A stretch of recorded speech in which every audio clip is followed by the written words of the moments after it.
Hello, hello, hello. This is Patrice Williams. I am your host today for an episode of Vaccinate Solano, and I'm here with a friend of our show. Let's tinker with that a little bit. A friend of our show, a friend of mine, Lisette Estrella-Henderson. She is the superintendent of Solano County Office of Education. Hello, how are you? I'm great. Hey, Patrice. Good morning. Good morning. I have been looking forward to this show. We did some marketing uh, yesterday and the day before, and I just got a bunch of texts. So I think this is a subject that many are waiting for, want to discuss, and that is in relationship to the pandemic, COVID-19, opening our schools safely. But before we go into that, I want to tell our audience a little bit about you. I have a portion of your bio that moves me every time I read it, and I would like to read it out loud, if you don't mind. It's embarrassing, but It's all you. It's all you. Let's see. Lisette Estrella-Henderson. In January of 2017, she became the first Latina superintendent of schools in Solano County history, and only the second female to hold the position. She believes that a quality education is the vital priority for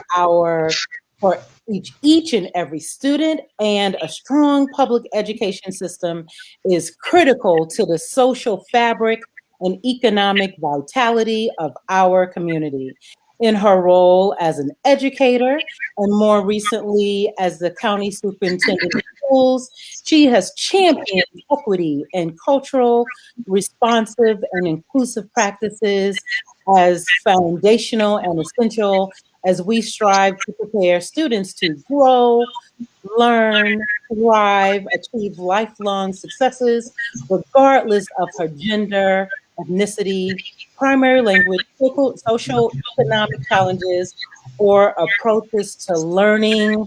And we have got to add that Lisette Estrella-Henderson has served as an educator in Solano County for 36 years.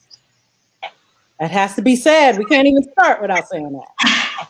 thank you, Kate Patrice. I'm not embarrassed. In fact, I'm very proud. Now listening to it, all of those things are so key and critical to our success as communities. Not only that, but in this day and age, it resonates even more. If I had read your bio 10 years ago, I said, oh yeah, that's great. But today, in 2021, yeah. Absolutely. Yeah. Absolutely. Well, I tell you, I appreciate you joining us today to prepare us in opening our schools safely. We're about to hit a great milestone, June 15th. Our county is opening up. What does that mean for what will back to school, what will fall enrollment look like? What are you envisioning? Sure. Well, yes, June 15th is certainly a major milestone for us all in our communities and in particular for schools.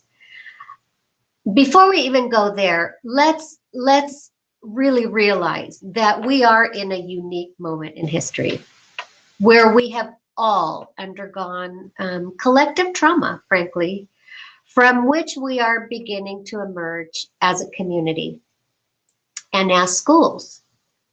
Some of the impacts that we have endured, for example, over a year of quarantining, home confinement, physical and emotional isolation, as well as economic stress. But let's face it, while we all went through the pandemic, and frankly, we're still in a pandemic, we haven't all experienced it in the same way. And so I hope that parents know that our school superintendents and our school staff are prepared to stop, listen, and reimagine the delivery of high quality education for all of our children in our communities, not just a few.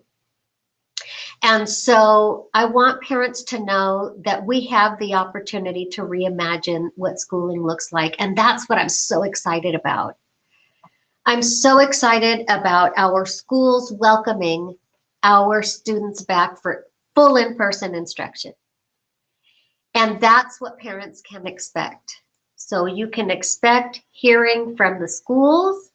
And if you haven't heard from your child's school, please reach out, because our schools are so excited about welcoming your children back. We're excited about having students back for in-person instruction and continuing to focus on a couple of things based on the lessons that we've learned. And I think critical to us welcoming our young people back to school in new and innovative ways is to really take the time to listen. And that's really what our schools have been preparing to do, especially coming out of this traumatic experience for so many of us and our families. But really listening to our students, listening to our parents, listening to our educators, because listening gives us that specific vantage point from which we can learn unique perspectives and that tell a different story based on what perspective you're coming from. And so parents should expect that we're going to be focusing on social emotional learning, on re-engaging our families and our students, on authentic relationships, critically important, and on assessing what students need. I think that's critically important. And you know, so much has been talked about learning loss. And here's what I would invite our communities to think about. Learning loss versus unfinished instruction and untaught content and interrupted learning. It really shifts our conversation if we're focused on unfinished instruction, untaught content, and interrupted learning. So you can expect that our educators are going to be focused on assessing what your students need, taking stock of your child's experiences as they work to build safe and welcoming communities. I think that's critically important. You can expect that our educators are going to be focused on that social emotional learning, and our schools should be providing counseling and additional behavioral and mental health support. And I'm so excited about hearing of the various opportunities that our schools are going to be providing to our young people, and focusing on those restorative practices versus punitive or exclusionary, and rather than educative and inclusive school settings. I think that's where we have the opportunity to redesign our schools for those stronger relationships, Patrice. It's really about fostering health and safety as well as personalization of learning, and those relationships between our students, our staff, and our parents. And you know, over the last year, in some cases, I'm hearing anecdotally that parents have felt that they have had the greatest connection to schools than they ever did before. And so how do we capitalize that? How do we strengthen that? And really focus on that authentic parent engagement. So you can expect that as well. And emphasizing as well authentic and culturally responsive teaching and learning. I think that's something that we have the opportunity to strengthen in our schools and capitalize on, and ensuring that that learning is culturally connected and culturally sustaining, meaning how are we using students' lived experiences during this pandemic and beyond as a foundation on which to build our knowledge as educators, and how do we help open up the world of learning for our young people? Yeah, yeah. You know, I have like a ton of little points and notes, and just you, explaining, what the focus areas are. And, and one of my notes is, also, re-engaging parents. I know, um, I have a son that just left the K through 12 system, and so I'm newly a newly a parent of someone in college. But last year he was in high school, and I just remember going through school with him.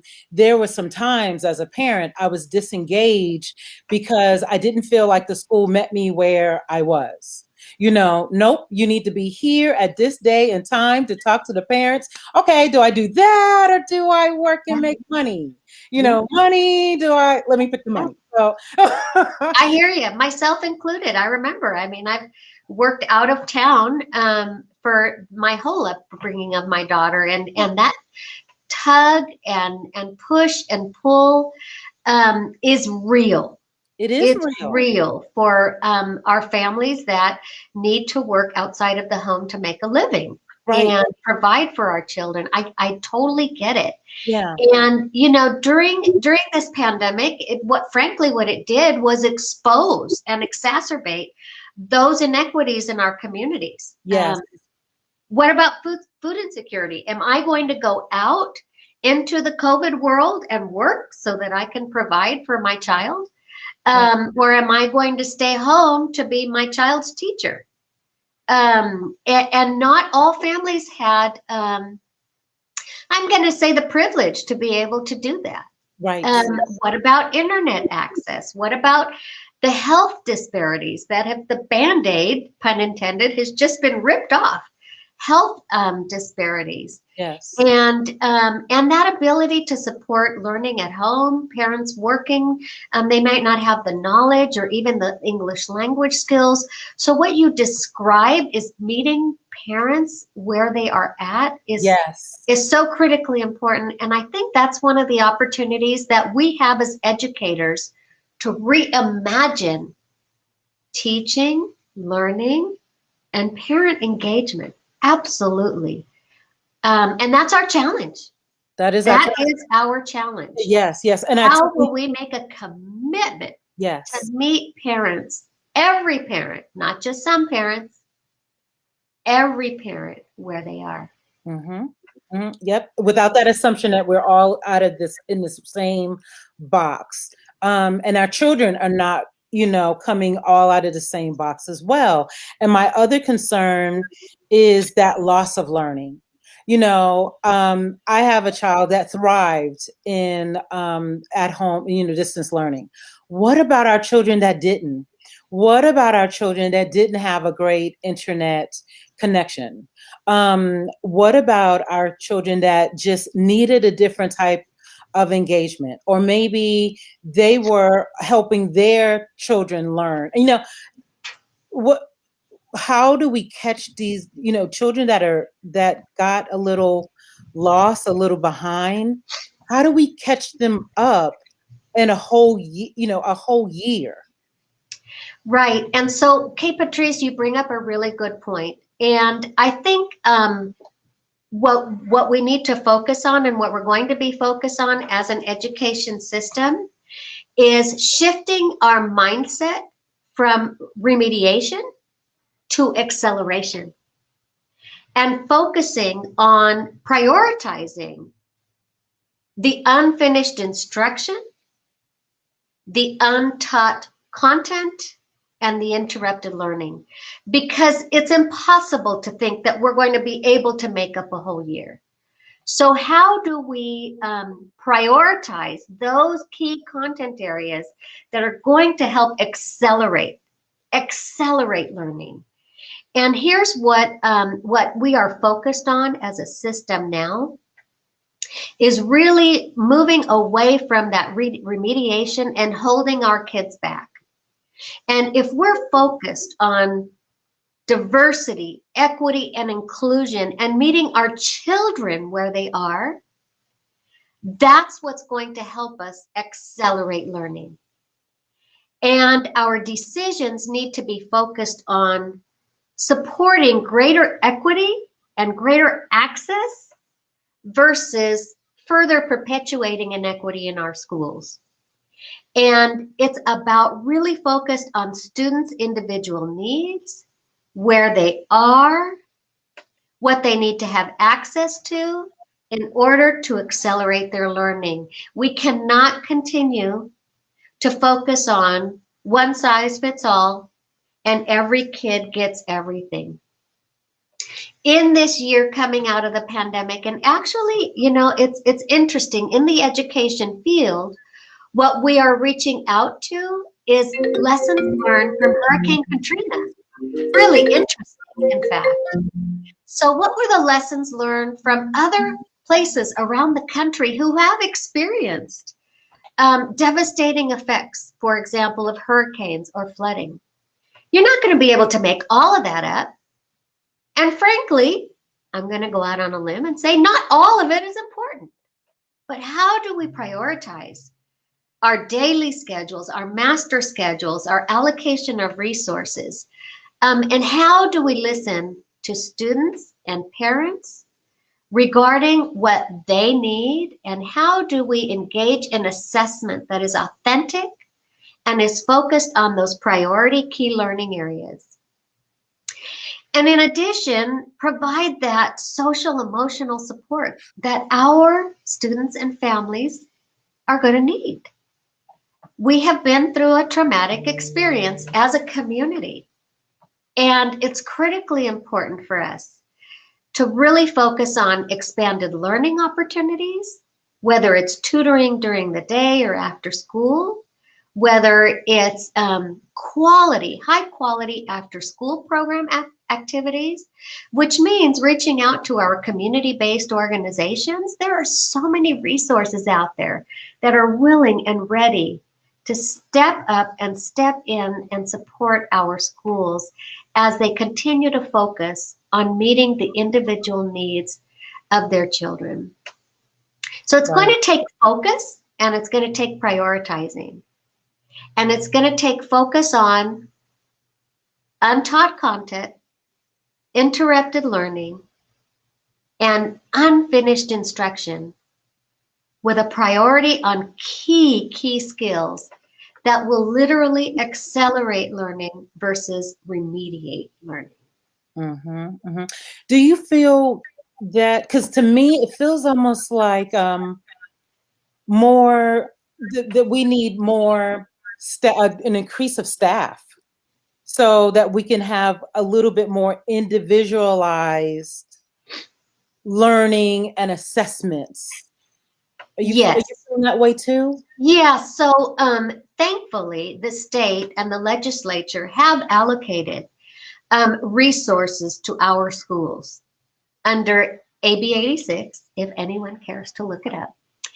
But the legislature has really seen that this has to be a priority, because we can't go back to doing things the way we've always done them and expect different results, right? So we need to shift our mindset, and it's how we do things in a different way and reimagine how we allocate resources and how we allocate staff in equitable manners that really focus on student needs. And you're right.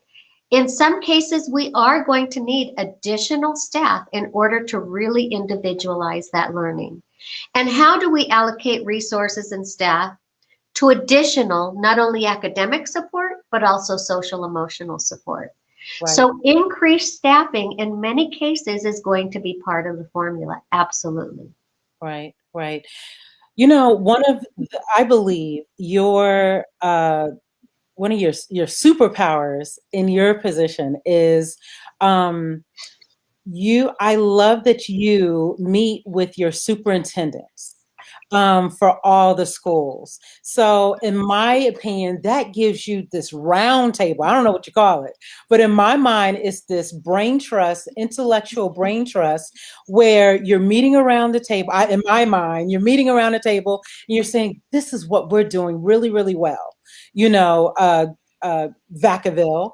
And Vallejo says, this is what we're doing really, really well. This is how we're really reaching. And this is the idea we came through. And by the way, this is what we're not doing well. Do you have some ideas? You know, and so that the whole county, we don't have one district that's a superstar over another. They all rise together. That's very true, Kay Patrice. And I'll tell you what, our superintendents across the county are really focused on addressing the needs of their diverse communities. We're frankly one of the most diverse counties and communities across the entire country, let alone in the state of California. And I think one of the things also that this has provided us the opportunity to do is to discuss what our successes, to discuss our challenges, and frankly, refocus our mindset of one that is focused on diversity, equity, and inclusion. I think it's so easy for the education system, and unfortunately, has contributed to perpetuating and exacerbating inequities in our educational system, is that one size fits all approach. We have the opportunity as we come back to in-person instruction in the fall to break that mold. We have the opportunity, and our superintendents and our districts are committed to doing that. And that's one of the things I am most excited about.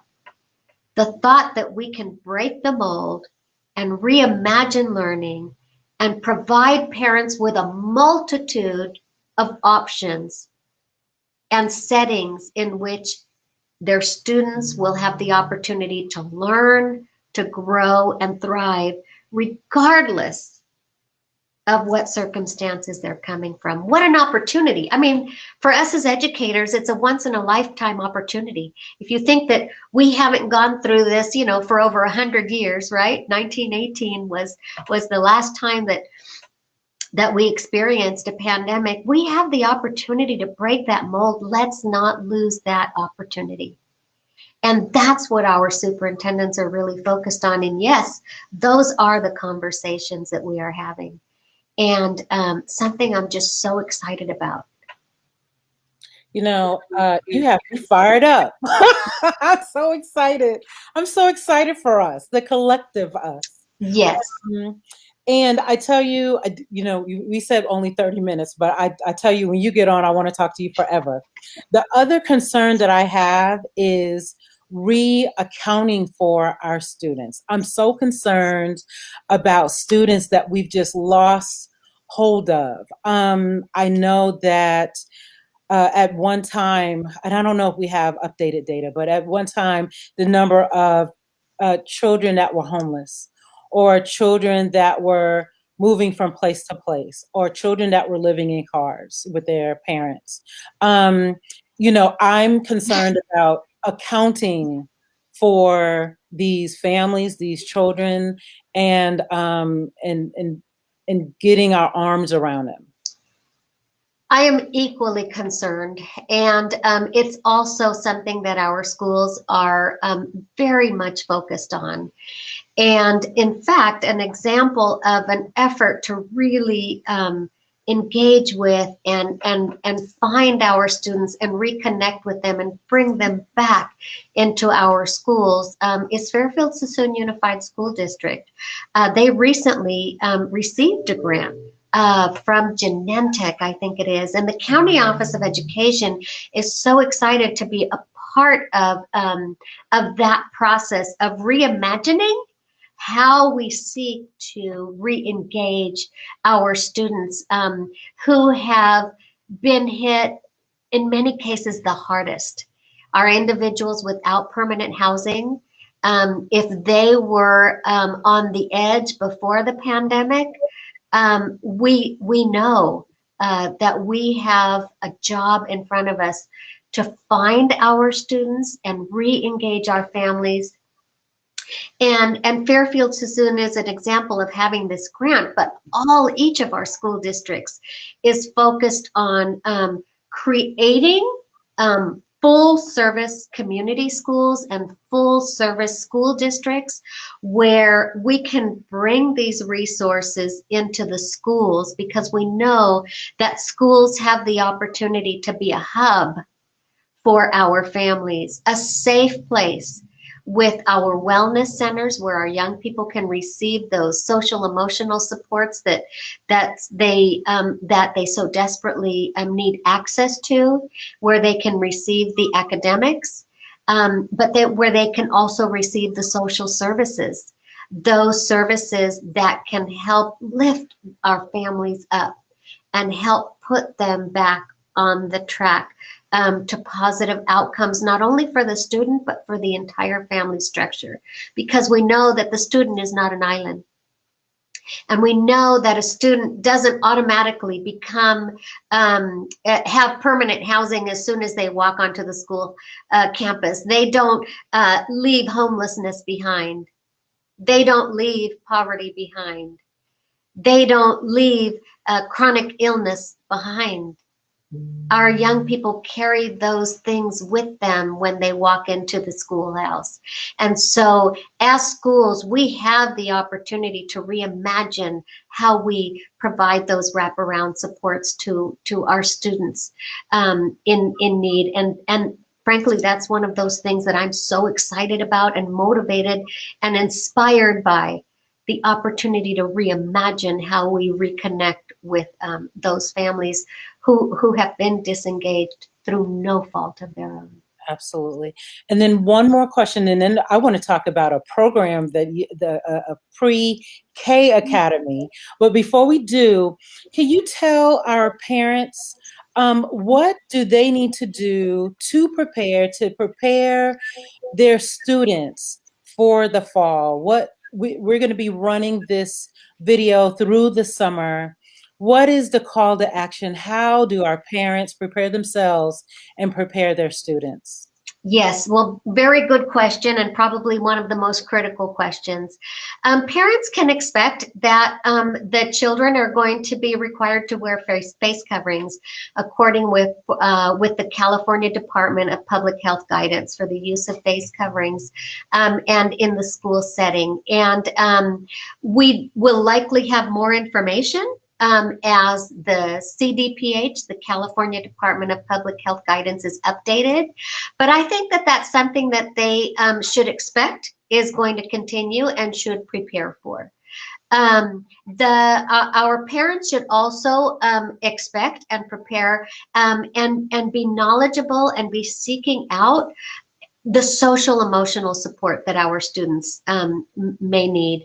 And so I want to let parents know that if the school hasn't reached out to you, be prepared to reach out to the school. You have the opportunity to be your child's greatest advocate. And we need you in partnership with our community to help our young people have those best outcomes that we want. It's important to know that, oh gosh, I lost my train of thought. In terms of preparing their children for school, they're going to be needing to wear face coverings. We want for parents to be your child's greatest advocate. We want for parents to know that the school is going to be a resource hub. So let parents let us know what your child is needing. Let us know what your experience has been. Be prepared that you're going to have options. For example, in one of our school districts, there's a virtual academy option. So we want you to know to be thinking about what are your child's needs and how can the school best address those needs and step up and step into and lean into the schools. Know that if your child is sick, we want you to keep your child at home. Too often, I remember as a parent myself too, I needed to go to work. And so I might have said, you're okay, go to school. But if your child is sick, we want you to keep your child at home, and we want your child to be well and safe. Parents can expect that the social distancing right now, based on CDC guidelines, is 3 feet of physical distance, but that might change. So parents can begin to prepare their child for what the school might look like. If they haven't been receiving in-person instruction 5 days a week up to now, if they've been in the hybrid mode that we've been allowed to provide, parents can prepare their child for being in school every day, all day. And that might be a shift for some students. And so having that time to prepare our children is going to be critically important. Yes. Yes. So thank you for that. Thank you for that. I am pulling up a event flyer for do we call it Pre-K Academy? Pre-Kindergarten Academy. We are so thrilled to be offering this opportunity. When you talk about really breaking the cycle for some of our littlest in our communities, and really closing the achievement gap and the opportunity gap and the access gap, I'm thrilled to be partnering with First 5 Solano to be offering a pre-kindergarten academy. And these are being offered across the county and in each of our communities. Solano County Office of Education is proud to be offering 2 in the city of Vallejo. And the 2 locations there are on the screen. And this is in partnership with the Greater Vallejo Recreation District. So our partnership with First 5 Solano and the city of Vallejo to offer this preparation for our littlest in our communities to continue to practice those basic skills. They're going to be receiving books. The parents are going to be receiving resource materials, and they have an opportunity to learn those social emotional skills that are also so critically needed. If you recall the book, Everything I Needed to Learn in Life, I learned in kindergarten. So this is an opportunity to prepare our littlest, and it's free of cost. We also have staff that are culturally diverse and linguistically diverse as well to address the needs of our diverse community. And so we're very excited about that. Kay Patrice, thank you so much for putting the flyer up. You are welcome. And for anyone that is watching, this flyer has this wonderful barcode. And what that means is you can take your phone, put on the camera, put it up to your screen over the barcode, and that will allow you to register. You get the registration link right to your phone, which makes it, I love that barcode is there.